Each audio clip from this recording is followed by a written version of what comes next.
Good Wednesday morning, everyone. Welcome back to Weather with Sim again. I hope you guys are all having a great day so far. And in today's weather forecast, we're going to be going over what we can expect with Helene, as it is just getting ready to make landfall in a little small sliver there of Mexico. And we will continue to talk about what we can expect as Helene will get closer to Florida, and it does look to cause significant impacts farther inland, which we will be talking about. But if you are new here to the YouTube channel, or if you haven't subscribed already, make sure to go down below and hit that subscribe button down below. Like I said, I'm really glad you guys did get me up to 500 subscribers, which I do really appreciate. But if you guys would keep subscribing to my YouTube channel, that would be awesome, and that will even help me make my YouTube channel better. So make sure to please do that, and I would definitely appreciate that even more. And if you guys want to comment down below, feel free to leave any questions, comments, or concerns.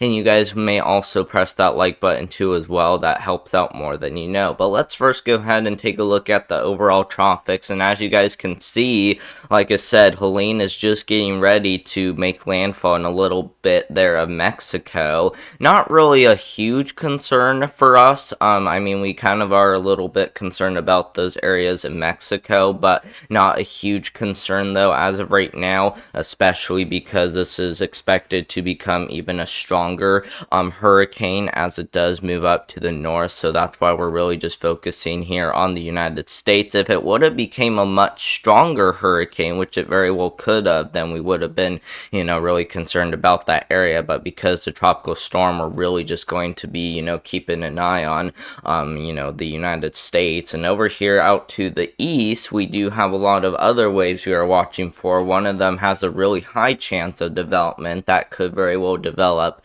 into Tropical Storm Isaac during the next 48 hours. And then up here to the north, we got another wave. What's crazy is that this one looks to be heading to the east instead of going to the west, kind of like what this one's doing. We're not really concerned about either one of these, especially because models are showing this more of a fish storm. So this will more than likely turn around and just be a fish storm in the middle Atlantic Ocean, unless something kind of drives it towards the Caribbean or even the southeast coast of the United States. But we'll keep an eye on though, to see if it does do anything crazy, but I don't think this is going to be a problem.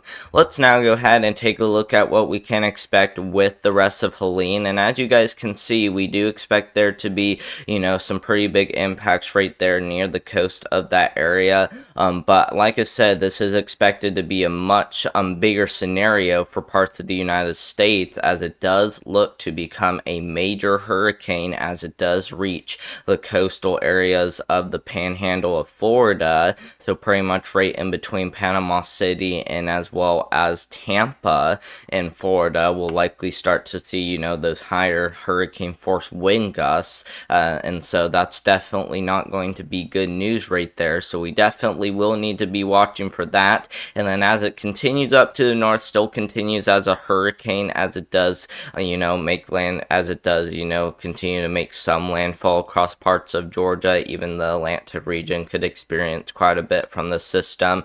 And then after that, it does die down to a tropical depression, but it does continue to bring a ton of rainfall to parts of southern Illinois, southern Indiana, western Kentucky, and even parts of Tennessee, as it does make its way up there. And that will mainly be during the morning and even throughout parts of the afternoon on Sunday. But even parts of Friday will likely be a pretty big concern for some very heavy rainfall. So anywhere from Friday morning through Sunday will be a huge concern for heavy rainfall across parts of these areas. Let's now go ahead and take a look at what the models are showing. And yeah, we do have really good agreement that this will indeed make that turn.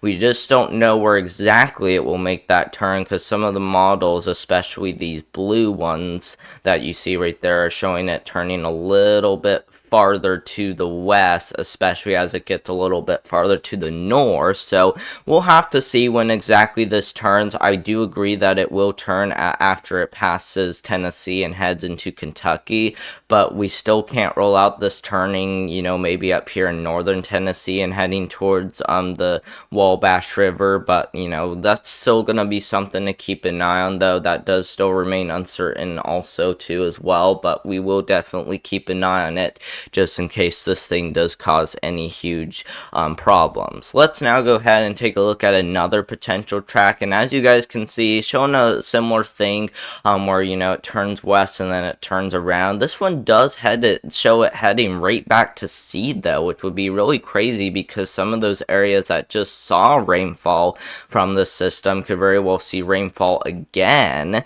So, we could see double-digit totals across parts of the Smoky Mountains, which we will be talking about. But, I'm pretty surprised that this really does show it staying together and heading out to sea. Definitely getting more closer to a high-pressure system, but still strong enough to bring a little bit more rainfall to those areas that are expected to already be seeing, that amount of rainfall from the system. And same goes with this one. This does show it making that western turn and turning around. This one shows that it will die down a lot faster and won't really be able to head out to sea quickly, but we will still be keeping an eye on it just in case, like I said. And worst case is that this may develop again as it heads back into Atlantic Ocean, but other than that, it doesn't really look to really be doing any of that stuff, as it will die down. Let's now go ahead and look at the intensity model guidance, and as you guys can see, this is expected to strengthen all the way up to a low-end category 3 hurricane, and that could definitely be a huge problem right there. And I'm sorry about that. My computer has been skippy during a lot of my videos, but it is expected to turn into a low to mid category 3 hurricane, as you guys can see, and one of them even show an extremely low category 4 hurricane, which is pretty much the NNIC model right there, showing that it could definitely get all the way up there to low end category 4. But that's really the only model that wants to show that strong of a hurricane. All other models just want to show a low to mid category 3 hurricane, which would still be catastrophic. Let's now go ahead and take a look at how much rainfall we can expect, and as you guys can see, we do expect there to be some really high rainfall totals across parts there of Tallahassee and even parts of those coastal areas just to the south of Tallahassee. But don't regret the rainfall if you live in Tampa, all the way up there towards Cedar Key, or even as far west as Apalachicola in the Panhandle, and as well as the Big Bend of Florida, as anywhere from 4 to 6 inches plus of rainfall will be likely in all of those areas, with some areas likely to see as high as 12 inches, especially those areas just to the south of Tallahassee. And it will still continue to bring a lot of rainfall as it does continue up to the north. And as you guys can see up there towards Atlanta, Georgia, likely to see anywhere from 8 to 12 inches. But what's interesting is that the Smoky Mountains could get much higher rainfall totals. We're talking anywhere from 12 to 16 inches across parts of the Smoky Mountains, with some double-digit totals possible of anywhere from 16 to 20 inches of rainfall, especially across parts there of North Carolina. Look at some of those brown colors showing up, anywhere from 16 to 20 inches possible in some areas, as this could very well, be a lot stronger as it heads inland. So that's something to really be aware about if you do live in the Smoky Mountains. And then, areas farther out to the west, places like Louisville, Evansville, back into Cape Girardeau, Missouri, areas as far down south as Memphis, Tennessee, into parts of, Huntington. Those areas likely to see anywhere from 2 to 4 inches, but areas around Cape Girardeau, Missouri, and as well as Evansville, Indiana, could see some isolated totals as high as 4 to 6 inches, because as you can see, there is showing some yellow dots right there. So we'll also be keeping an eye on that. But, these will be the areas that we will be focusing focusing on the most, as these areas could likely see over a foot of rainfall in some areas. Let's now go ahead and take a look at the flash flood risk over the next 5 days, and as you guys can see, we do have a rare high risk of cross parts of the Smoky Mountains due to how much rainfall we could see. But even around that, we do have that moderate risk in effect for places like Tallahassee, back up there towards Atlanta, even areas near Chattanooga, just east there of Knoxville, Tennessee, and even areas as far north as parts of extreme southern Virginia, likely to get some really crazy rainfall totals. And like I said, that could really cause some huge flash flooding over the next 5 days. And even this purple color, okay, this is where we got that rare high risk for flash flooding, and that does include parts of the Smoky Mountains where we could be seeing double-digit totals. We're talking anywhere from 16 to 20 inches of rainfall during the next 5 days in some areas, guys. This is definitely not good news, so we'll definitely be keeping an eye on it for you, but you guys must be prepared,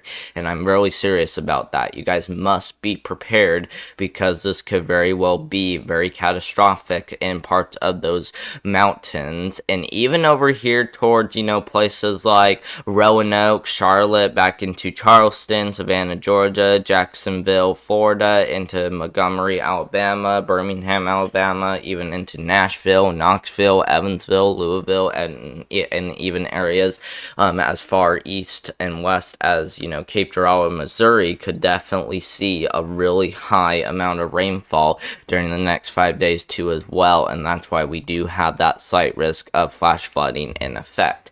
But thank you guys very much for watching. I hope you guys did enjoy today's weather forecast. I hope you guys are getting prepared for this, because I am really serious right now that this could be pretty catastrophic. I know it doesn't seem like it because we're not really talking about a category 4, but it is still really going to be something to be aware about, be prepared for, and of course, stay alerted. Due to how much wind, how much rain, and even how much flooding we could really be seeing from the system. So I hope you guys in the Smoky Mountains are prepared for the worst flooding. I hope you guys down there towards the Panhandle and as well as the Big Bend of Florida are prepared for flooding, damaging winds, hurricane force winds, and even some massive storm surge. And I hope you guys up there towards the lower Ohio Valley and even parts of the deep south are ready for anywhere from 2 to 4 inches plus of rainfall, likely to cause some significant flooding in some areas. So I hope you guys are all prepared for that. And if you guys want to stay tuned for more updates, feel free to like and subscribe. I may do a live stream later today on that, so make sure to click that notification bell down below so you guys are notified if I do go live. And of course, share this with anyone, so that way they can stay aware, be prepared. And so that would definitely be something really, really nice of you to do, as this could definitely be a really bad event.